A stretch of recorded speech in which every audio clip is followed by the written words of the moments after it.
Hello guys, in this video I'm going to show you how to enable the keep screen on function on the Avenza Maps application.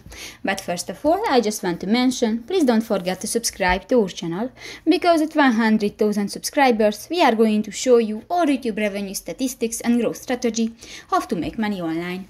So let's jump into it. First of all, open the application on your device. New, click to the three dots at the upper right corner of the screen and go to the settings button.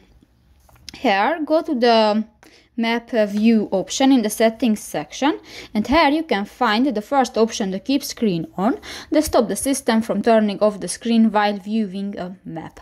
And if you want to enable, click to the next square icon, and if it will be orange, this function will be enabled.